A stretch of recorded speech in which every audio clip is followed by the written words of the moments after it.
Скопско Инџиково 23 часот. Тишината во селото ја распара истрел од пиштол, од кој згасна животот на 49 годишен скопјанец. Неколку моменти претходно тој седел со својата сопруга и роднините во дворот од куќата. Тогаш упаднале двајцата напаѓачи со намера да го ограбат. Планот им се извисил, скопјанецот немал пари во него. Без размислување, ладнокрвно и од непосредна близина, едниот од нив пука во него. Ова е местноста викана Шамак во скопското село Инџиково, каде што синоќа брутално пред очите на неговото семејство беше убиен 49 годишен скопјанец. Неговата куќа е само 100 метри зад мене. Неговите соседи, жителите на околните куќи, се затечени од грозоморниот настан. Велат дека не ги чуле и стрелите, а повеќето дознале за убиството утрово од медиумите.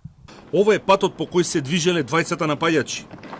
Со фантомки на главите, тивко се доближиле до куќата на жртвата. Влегле во дворот и му наредиле да легне на земја. Му побарале пари, а тој им го понудил джипот паркиран пред куќата. Сведоците не се пречка за ладнокрвните убици, кои по истрелите брзо ќе се изгубат во темнината, а потоа и од Инџиково. Сопругата на жртвата повикала итна помош и ја известила полицијата. За кратко време пристигаат неколку екипи, но за жал истрелот во главата е фатален.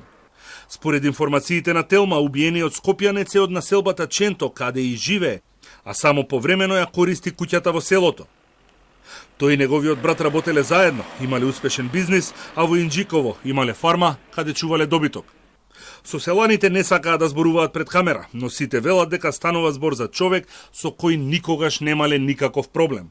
Според официјалните податоци на МВР во првите 6 месеци од годинава регистрирани се 7 убиства, за разлика од лани, кога бројката е речиси двојно поголема и има 13.